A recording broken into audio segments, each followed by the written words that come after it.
Bonjour et bienvenue dans Be In eSport, votre rendez-vous hebdomadaire sur l'actualité de l'eSport, toujours en compagnie de Twix. Comment vas-tu? Très grande forme, Bubu. Ravi d'être avec toi aujourd'hui et ravi d'être avec notre invité aujourd'hui qui me tient particulièrement à cœur. Absolument, vous avez travaillé ensemble toute l'année. Traitons Jean Mézadorian, ancien joueur pro, autoproclamé casteur le plus haut elo de la planète, donc reconverti en commentateur. Comment vas-tu? Écoute, ça va très bien. Maintenant, c'est plus autoproclamé, c'est un fait. Je suis actuellement un casteur le plus haut de la planète et ça va très bien. Et comment vas-tu, toi, Buddy? Ça va super bien, très contente de te recevoir pour parler du mercato, puisqu'on en parlait ces dernières semaines. On va décortiquer toutes ces annonces et aussi les rumeurs en ta compagnie. Mais avant ça, voici le sommaire. Et on commence par une petite mauvaise nouvelle, puisqu'en novembre dernier, nous apprenions la fermeture des salles d'arcade Sega dans la capitale japonaise. C'est un véritable lieu touristique, c'est le berceau du versus fighting et peut-être même de l'e-sport. C'est une industrie qui est un peu en difficulté. Arcade Game Over, c'est notre dossier de la semaine. Et puisque c'est le mercato League of Legends, le joueur Niski sera avec nous en duplex dans l'émission. Il nous parlera de son retour en Europe et de ses ambitions sous ses nouvelles couleurs, celles de Fnatic.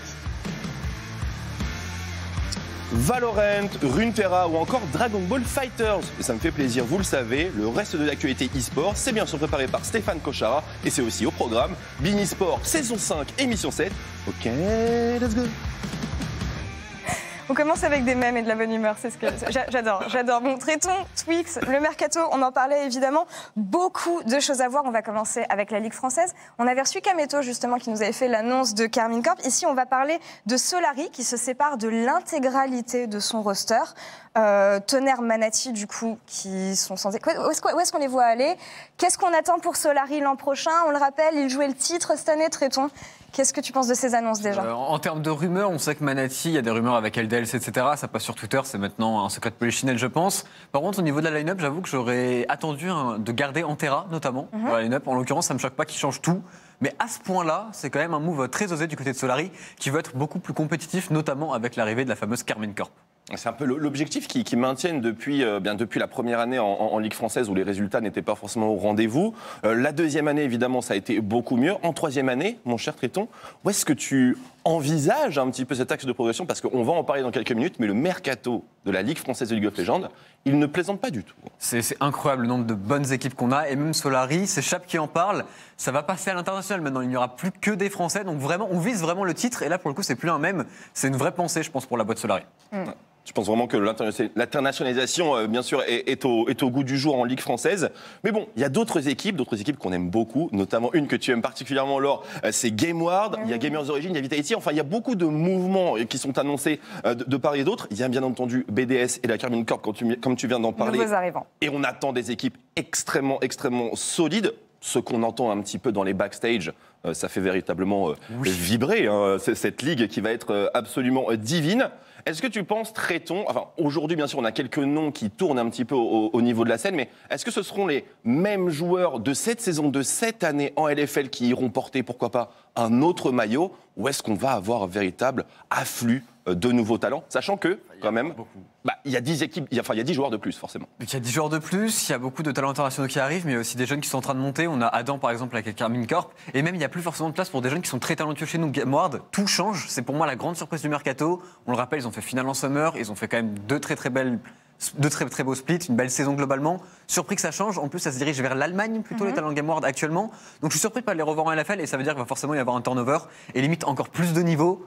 Ce qui fait qu'on sera définitivement la meilleure ligue européenne. Il va y avoir un turnover en LFL. Il va aussi y avoir des joueurs de LFL qui arrivent en LEC, traitons, puisque c'est SK Gaming qui a fait l'annonce. Je sais que tu es très content. Jésus va arriver en LFL aux côtés de Tinks, du coup. Ex-LDLCOL. On parle aussi de Blue, grand talent belge qui arrive. Alors, on ne connaît pas encore, on n'a que entendu des bruits de couloir sur ce joueur, mais évidemment, il est promis comme un des grands prochains talents européens. Déjà, l'annonce de Jésus en LFL et Tinks. C'est incroyable, parce que Jésus, faut le rappeler tout de même, il n'était pas censé jouer en LFL. Oui. En un an, il va en LEC, c'est un chemin super rapide, super impressionnant. Il a un niveau de fou furieux en solo queue. Tinks, on est évidemment content pour lui, mais on s'y attendait. Et Blue, c'est le mec que je connais depuis 3 ans. Il a failli être chez Solary il y a 3 ans déjà. Le mec est archi cool, très bon en solo queue. Et je pense qu'il va falloir le regarder sur la midlane parce qu'il rigole pas du tout. Bon, forcément, quand il y a des nouveaux joueurs qui arrivent comme ça dans une ligue aussi stack, j'ai envie de dire que le LEC, il y a un gros challenge. Qu'est-ce que tu penses de ces joueurs et de ce qu'ils peuvent donner en LEC compte tenu de ce qu'on a vu justement en LFL et Twix après. Si je dois être honnête, moi Jésus, je le voyais un peu juste. Je voyais des tryouts LEC, pourquoi pas, mais de là être en LEC directement, je le vois pas forcément avoir le niveau. Le truc, c'est qu'en LFL, c'était pareil. En début d'année, je le voyais pas être au niveau. Il a été largement. Donc j'attends juste qu'il me fasse mentir et je pense qu'il sera très très bon. En tout cas, il est bien motivé. Je sais qu'ils sont en train déjà de partir en bootcamp actuellement, donc ça s'entraîne dur du côté de SK. Écoute, moi, pour te répondre à ta question, je sais que je ne suis pas objectif, mais évidemment, j'y crois complètement. Notamment la saison dernière, on a vu la montée des Misfits qui évoluaient déjà en LFL, qui ont été en LEC et qui se sont plutôt pas mal débrouillés au final au sein de cette ligue-là. On a eu pas mal aussi d'échanges avec Vitality qui a aussi monté des joueurs, etc. en LEC. Ça s'est très très bien passé pour eux aussi. Donc, à mon sens, individuellement, je me fais pas de soucis. Par contre, dans le collectif, c'est peut-être un peu plus inquiétant parce qu'une équipe comme SK Gaming, évidemment, elle ne repose pas que sur Jésus. C'est sûr. Et on a d'autres rumeurs. Beaucoup d'autres rumeurs, bien sûr. On parle de VTO, bien entendu, notre éternel VTO midlaner de LDL Seoul qui serait chez Misfits en LEC. Alors, est-ce que tu penses, mon cher Tréton, que ce serait un bon choix? Il marche derrière Febiven, qui était l'ancien midlaner titulaire de cette line-up. C'est aussi une équipe qui évolue dans les deux ligues, en LFL et en LEC. Donc, pour le coup, ça a l'air d'être plutôt un bon parti. Qu'est-ce que t'en penses? C'est un bon parti, pareil, c'est très rapide. Même profil que Jésus, en plus, ils sont très très potes. Il arrive en LFL, il n'était pas forcément censé y être. Il remplace un petit peu Eka, directement des rumeurs de LEC. Il a le talent. C'est clair et net. Maintenant, ça va être plutôt sur le côté mental et sur le côté vraiment expérience que ça va se jouer pour VTO. J'ai une dernière question, si vous me permettez. Mais Tréton, tu es également un ancien joueur professionnel League of Legends. Tu étais chez Genside, tu étais chez Vitality, chez Solari. Tu as évolué en LFL, bien entendu. Lorsque tu vois toute cette vague de départ de joueurs ici qui sont en Ligue française et qui vont réaliser leur rêve de Ligue européenne, sachant que tu es le commentateur qui est actuellement le plus haut elo, le plus hautement classé en Ligue solo. Je vous rappelle que, quand même, mesdames et messieurs, il est top 15 quand même en Europe sur League of Legends. C'est pas rien. Les joueurs pros, ils jouent avec eux. C'est peut-être le seul commentateur qui joue avec des joueurs pros. No offense. Bien entendu. Mais est-ce que tu ne penses pas, est-ce que tu n'as pas quelque part un petit peu cette fibre de joueur qui revient en toi? Tu as 22 ans. Tu as pris ta retraite à 22 ans en tant que joueur pro. C'est difficile. J'ai même pris à 21 ans. Parce que tu étais très très bon en ce moment. Donc voilà, j'aimerais bien te poser cette question-là. C'est dur, parce que actuellement, je joue beaucoup avec Jésus en plus. Et c'est vrai que je me dis, il n'a pas tant de trucs de plus que moi, tu vois. Mais au final, je sais qu'en termes de mentalité, de stress, etc., c'est un truc que je tiendrai pas forcément. J'ai peut-être le niveau et encore. Je ne l'ai pas en tout cas pour la LEC, mais je l'ai pour la LFL. Et je suis très content de pouvoir caster et streamer actuellement et de mettre en lumière ces talents qui sont juste excellents. On a beaucoup de chance en France et il faut faire ce travail-là. Et en plus de conserver un bon niveau sur le jeu. C'est beau. Très belle sur les copains. On reste sur le sujet du LEC, puisque nous avons avec nous Niski qui fait son grand retour en Europe de midlaner Cloud9. Il est ici maintenant chez Fnatic. Niski, es-tu avec nous? Oui. Oh, Niski Oh frérot, ça va ou quoi? On est tous super contents de t'avoir. Comment vas-tu? Ça va très bien et vous? Ça va super bien, merci. Alors déjà, bon retour en Europe. C'est vrai qu'on était tous très agréablement surpris de te voir revenir. Est-ce que tu peux nous dire un petit peu comment ça s'est fait déjà? Est-ce que Cloud9 a parlé à Fnatic? Est-ce que c'est Fnatic qui a les Comment est-ce que ça s'est fait tout ça, ton retour? Une fois que Sina a un peu décidé qu'ils allaient partir sur Perks, Jack m'a clairement demandé, Niski, tu peux aller voir tes offres, etc. Donne-moi l'équipe où tu veux aller et je vais faire en sorte que tu puisses y aller, tu vois. Pour moi, ça m'a fait très plaisir de dire, en fait, je vais repartir en Europe chez Fnatic, tu vois. Dès que je lui ai dit, il a dit OK, etc. Et il a fait le deal avec Fnatic et ça s'est passé très facilement. Donc ouais, beaucoup de stress parce que j'avais aussi, bien entendu, quelques offres en NA, etc. Mais j'ai fait le choix de revenir ici en Europe chez Fnatic, ouais. Est-ce que tu peux nous en parler justement, Niski, de ce choix de revenir en Europe? Nous, on est extrêmement ravis de te revoir plus près de nous, surtout que commenter la Ligue nord-américaine en France, ça devient de plus en plus compliqué pour des raisons qui nous échappent. Tu nous as beaucoup manqué, tu as fait des trucs de fou en Amérique du Nord, et c'était vraiment le feu, on était là, véritablement. Mais voilà, tu reviens en Europe, dans une équipe que tu connais, puisque tu étais dans la version Académie, notamment lorsque tu as poutré le PSG e-sport à l'époque. Bon voilà, on se rappelle de curieux souvenirs. Mais voilà, pourquoi ce retour en Europe et pourquoi ce retour au sein de Fnatic, Niski? Pour moi, ça a été simple, juste parce que c'est le roster, l'équipe la plus compétitive que je peux avoir cette off-season. Comparé aux autres rosters que je peux avoir, je pense que ce roster est vraiment 2 voire 3 fois meilleur, je dirais. Donc, pour moi, à chaque off-season, La première règle, c'est bon, où est-ce que je peux gagner la Ligue, où est-ce que je peux performer au Worlds.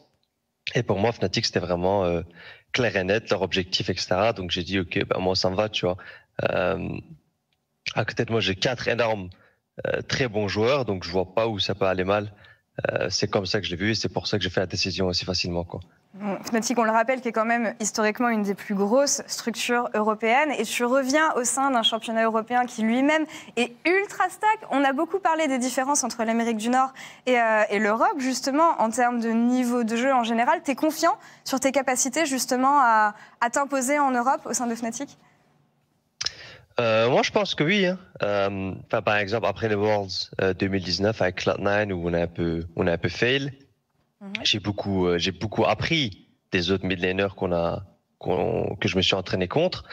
Et je pense vraiment qu'en ce moment, je comprends vraiment le jeu j'ai une vision du jeu qui n'est pas la même que les autres mid laners à mon poste.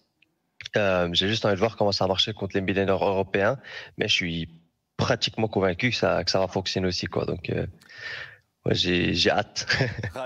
On a envie de voir cette confiance en jeu, hein, Nisqy, je t'assure. Et surtout que, bon, en Amérique du Nord, tu as reçu quelques titres de joueurs extrêmement flashy. En tout cas, c'est comme ça qu'on te décrivait. Donc, on a envie de voir cette fraîcheur au sein de notre ligue. Évidemment, de voir ce que va donner ton duo avec ton jungler aujourd'hui. Ouais. Évidemment, Tréton, une petite remarque là-dessus. C'est vrai que le jeu avec Selfmade est extrêmement talentueux. Comment tu vois un petit peu l'association des deux? Est-ce que, en termes de méta, tu le sens bien en jungle carry, plutôt en mid laner carry? Comment ça va se passer? Comment ça se passe déjà peut-être en scrim potentiellement? On a déjà parlé un peu de ce qu'on pense qui va être fort, etc. On a échangé des idées, des champions qu'on devrait jouer ensemble. Moi, il me prouve déjà qu'il est déjà prêt, tu vois, à en parler, à tester des champions, etc. Donc moi, tout est good pour l'instant. Mais il faudrait voir, on n'a pas encore scrim, etc. Donc je sais pas trop ce qu'est la méta, mais j'ai l'impression que les bruisers mid, genre Akali et Seth, etc., ou semi-tank, vont être la méta en tout cas. Et ça te convient, ça? On verra. En vrai, pour moi, les bruisers et les mid, j'ai l'impression que c'est vraiment là où je suis fort, tu vois. Parce que c'est... On connaît ta Irelia, Nisqy, on connaît. Ouais, c'est ça. Enfin, après, ça dépend de ce qui est bruiser, tu vois. Mais par exemple, les Akali, les Seth, même par exemple Galio, etc., t'as pas vraiment forcément besoin de beaucoup de mécanique, mais surtout, je dirais de la vision de jeu et de la synergie avec ton équipe. Donc, pour moi, c'est ce qui collerait le plus facilement. Mais bien sûr, on verra de ce que Riot nous propose en tant que méta et on s'en adaptera de toute façon. Et, chers téléspectateurs, ne soyez pas perdus. C'est des termes très spécifiques, mais voilà, on parle du jeu en soi. Il y a des gros changements sur le jeu en ce moment en plus, donc voilà, c'est l'occasion d'en parler avec Nisqy puisque c'est l'off-season. Naturellement. Et justement, dernière question sur cette équipe Fnatic, mon cher Nisqy. Évidemment, le départ qui a fait couler énormément d'encre, c'est celui de Reckless, figure emblématique quand même de cette équipe. Alors, la question est très simple. Est-ce que tu penses que c'est un problème pour ton projet et le projet que tu rejoins? Est-ce que tu étais au courant peut-être avant de rejoindre cette équipe de Fnatic? Moi, j'avais déjà entendu des rumeurs, etc. Auparavant que peut-être il sera pas là, etc. Moi, j'ai fait comprendre à Fnatic que Reckless ou pas, avec les trois joueurs autour de moi qui sont Puipo, Selfmade et Hillsong, pour moi, le roster était déjà assez stack. Et même, par exemple, le choix qu'on a fait, par exemple, de prendre Upset. Pour moi, Upset, il est très talentueux, tu vois. Donc, moi, ça posait vraiment pas de souci si Reckless ne signait pas chez Fnatic. Et je suis toujours aussi confiant que ça va très bien se passer, quoi. Je vois pas ça va pas être impossible de gagner la ligue ou un truc du genre juste parce que c'est parti, tu vois. Un truc du genre. On sait quand même que les ambitions de Fnatic, c'est de remporter un second titre de champion du monde. Parce que oui, on le rappelle, qu'ils en ont un, historiquement. Tu penses que c'est à votre portée, Nisqy, quand tu vois l'équipe que vous avez maintenant, l'évolution de l'Europe ces dernières années, quand tu vois G2 aussi, c'est le but, j'imagine. Oui, pour moi, c'est très important de faire une bonne performance aux Worlds, de mon côté individuellement aussi. J'ai raté les Worlds cette année. L'année dernière, j'ai pas été au top. J'ai l'impression que cette année, je peux vraiment prouver que je suis très bon, tu vois. Donc, pour moi, c'est que du positif, j'ai l'impression, et j'espère que ça va marcher, quoi. Bah écoute, on souhaite le T'es meilleur, motivé. Niski. En tout cas, on peut te retrouver en stream en ce moment. On te laisse t'amuser sur le patch de pré-saison, voilà, nous décortiquer tout ça. Et on a très hâte de te retrouver en janvier. Sur Merci Twitch, hein, c'est beaucoup. ça, Niski? Sur Twitch, absolument. Twitch, c'est ça, oui. Bah écoute, prends soin de toi et on te retrouve en janvier pour le. Merci Niski, on t'embrasse. Merci Merci beaucoup. Merci à vous. Bisous Niski, Merci. à très vite. Et on a encore beaucoup de choses à voir sur le mercato, notamment en Corée et aux États-Unis. Mais avant ça, on va se pencher sur les salles d'arcade et leur fermeture. Direction au Japon. Salle d'arcade Game Over, c'est un sujet préparé par Stéphane Kochara, Baptiste Meffray et Thibaut Braccio.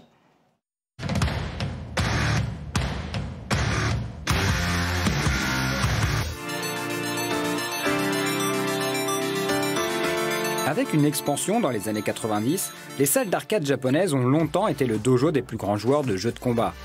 Victimes de la démocratisation des consoles de salon, ces lieux pourtant devenus mythiques ont vu leur affluence diminuer au point de fermer pour les plus petites d'entre elles. Si certaines ont réussi à tenir le choc des consoles à la maison, la crise du Covid-19 pourrait bien être le coup de grâce pour cette industrie marquée par la fermeture des salles d'arcade du groupe Sega, dont l'incontournable Sega Akihabara Building 2, ouverte il y a 17 ans, est véritable lieu touristique de la capitale japonaise. Arcade Game Over, c'est notre dossier de la semaine.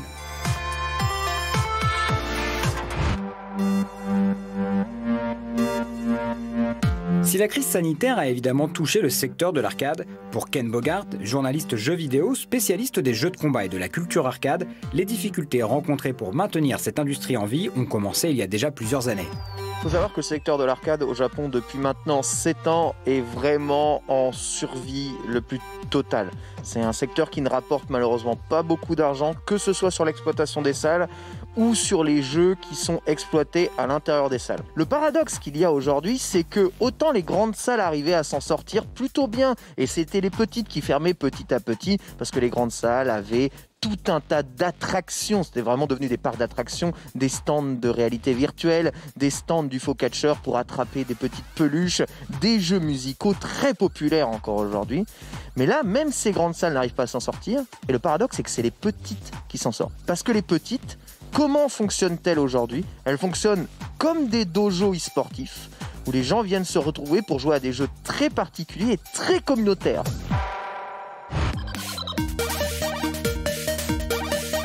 Véritable lieu touristique, les salles d'arcade sont aussi le musée de toute une scène e-sport, celle du versus fighting, un lieu d'histoire que le Japon tente tant bien que mal de préserver. C'est évidemment très triste parce que déjà, quand on parle versus fighting, on parle évidemment de salle d'arcade. Le versus fighting, le jeu de combat, est pratiquement né dans les salles d'arcade. Déjà pour le grand public asiatique, à l'époque, il faut savoir que il n'y a pas de console. Enfin, il y a des consoles, mais ça remplaçait pas évidemment l'arcade. On n'avait pas à la maison ce qu'on trouvait en salle d'arcade. Et le versus fighting, les compétitions, les affrontements, les entraînements, tout s'est fait en salle d'arcade. Et c'est vrai que c'est mythique. On a eu la chance d'avoir des grands champions. La création, la naissance de grands champions. Je vais citer Daigo, pour ceux qui le connaissent évidemment, qui est le plus connu dans une salle d'arcade. Et c'est tout simplement le rendez-vous, pas forcément des joueurs pros, mais de tout le monde.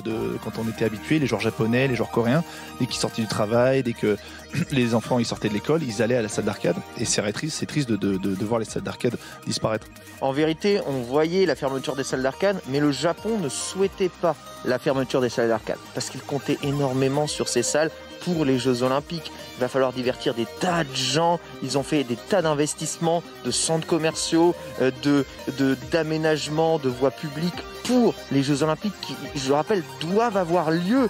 Et ces salles d'arcade faisaient partie de ça. Et je sais que nous, les gamers, quand on voit le Japon, on a aussi le spectre des salles d'arcade qui sont là. Arriver au Japon avec des salles vides ou fermées, ce serait vraiment un message très très triste et ça retirait, je pense, une grande partie de l'attrait qu'on pourrait avoir, nous autres joueurs, pour le Japon. Si les ambitions d'un divertissement populaire est aujourd'hui quelque peu condamnées, c'est sous une autre forme que l'arcade vivra, plus communautaire, sur des jeux plus rétro, dans des plus petites salles. Et s'il faut admettre qu'elle ne sera peut-être plus visible aux yeux de tous, on peut au moins se réjouir d'une chose, qu'elle garde encore un souffle de vie pour la culture, la tradition et pour l'e-sport.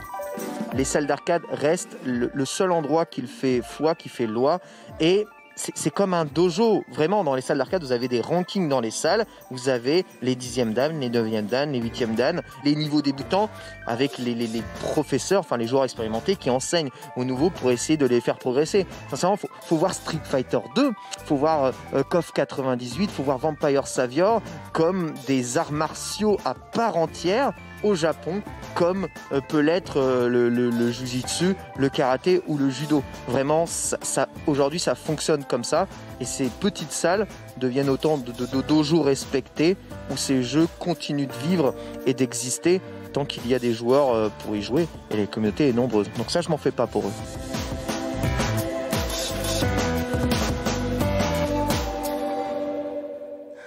Vraiment triste de voir ces monuments de la culture gaming disparaître petit à petit. Et puisqu'on parle de disparition de monuments gaming, j'ai envie de dire la transition est un peu bien faite d'un côté, puisqu'il y a un autre joueur pro qui a pris sa retraite cette semaine.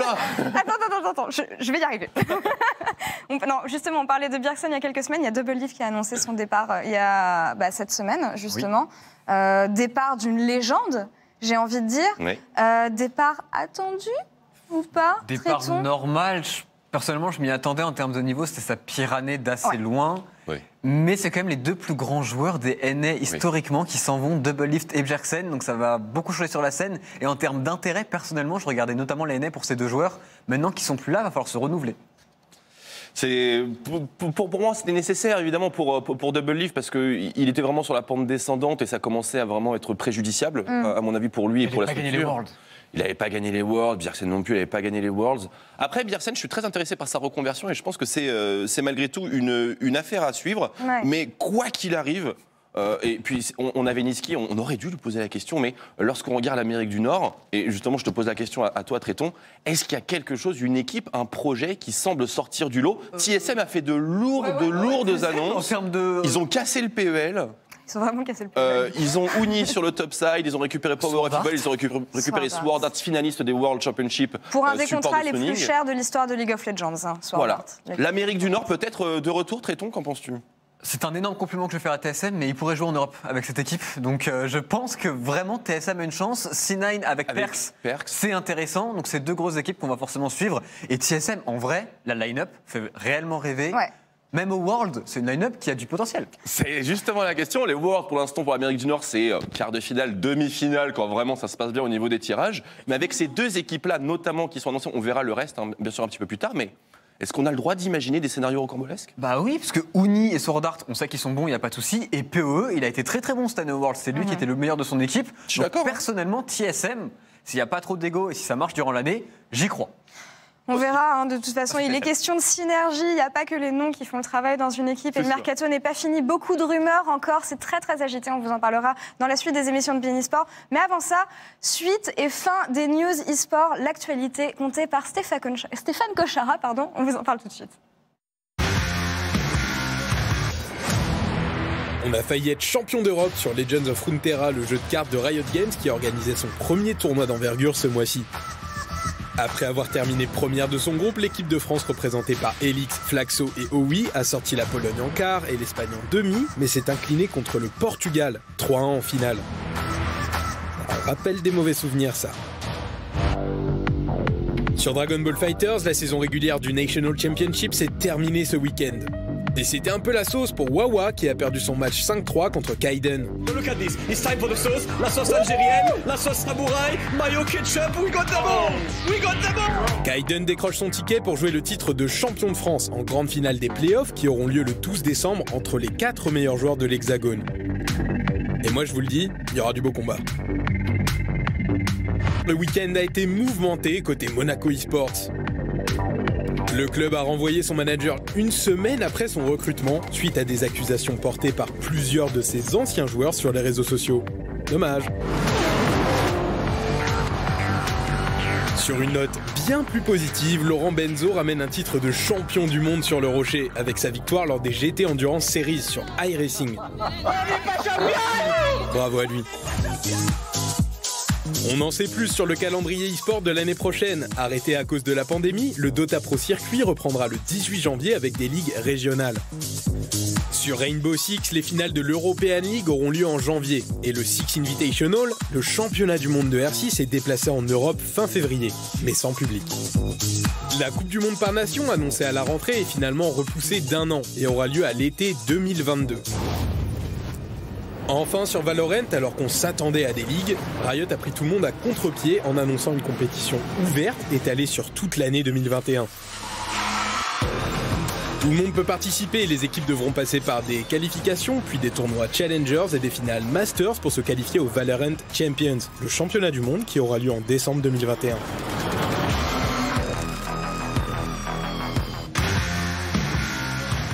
De retour dans Bein Sport, bien sûr. Merci encore à Stéphane Cochara pour de superbes doses. Vraiment, ça nous fait plaisir qu'il nous fasse cette petite pépite. Merci, monsieur, cette petite pépite chaque semaine. De retour, bien sûr, avec Tréton, le commentateur le plus hautement classé dans la sphère League of Legends. Dernière question pour le Mercato, parce qu'on va parler des champions du monde en titre de League of Legends, les Damwon Gaming, représentants de l'équipe de la Corée du Sud, pardon. Nuguri, le top laner, un des joueurs phares justement de cette équipe, qui serait pressenti, même pas tout seul, qui serait pressenti pour aller rejoindre la Ligue chinoise. On entend des noms de FPX, les champions du monde 2019.